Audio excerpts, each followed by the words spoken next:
President Trump, in a new post on Truth Social on Sunday night, accused Russian President Vladimir Putin of having gone absolutely crazy and said if he did not stop what he was doing, it would lead to the downfall of his country. The social media comments came after Trump had issued some of his toughest comments about Putin earlier in remarks to reporters in New Jersey. I've always had a very good relationship with Vladimir Putin of Russia, but something has happened to him. He has gone absolutely crazy, Trump wrote. He is needlessly killing a lot of people, and I'm not just talking about soldiers. Missiles and drones are being shot into cities in Ukraine for no reason whatsoever, Trump said.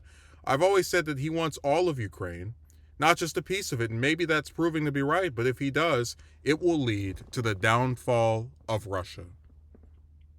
Trump then turned toward Ukraine President Volodymyr Zelensky, whom he has repeatedly criticized. Zelensky on Sunday had failed to silence the U.S. and other countries in the wake of the latest missile and drone barrage from Russia against his country, an assault that killed a dozen people.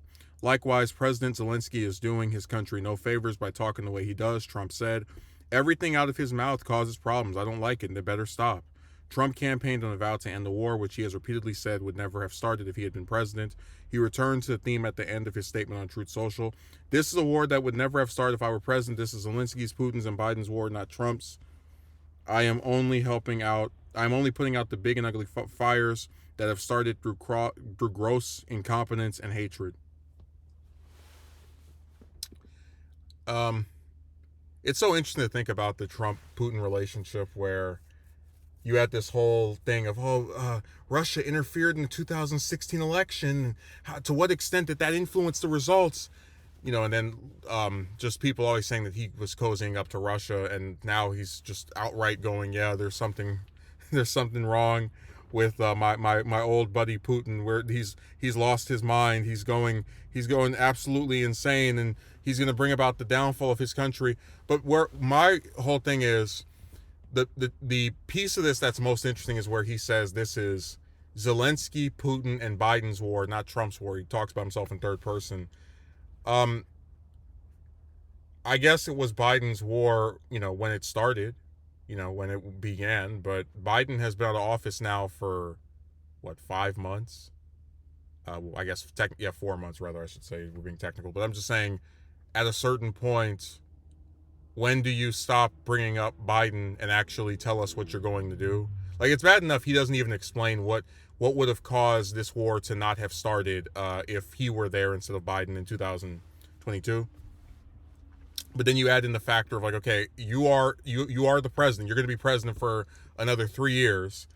What are you going to do to end this years long conflict? What is going to occur by your hand to help prevent this or cease the war? And it's radio silence.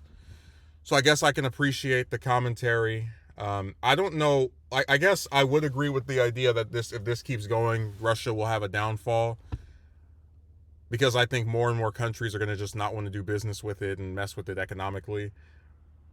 But even then, that still is limited, because a lot of other regions are just not as in we pledged total support to Ukraine during Biden's term, so a lot of other countries are just not as supportive of Ukraine as the U.S. at least was up until some months ago. So they might be more inclined to forgive Russia for the invasion.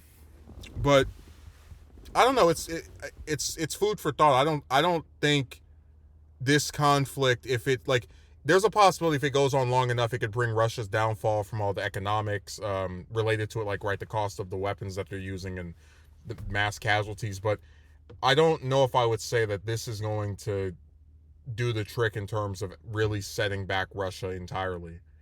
It still has allies. It still has countries that it's trying to side with. So I'm not too sure about that one.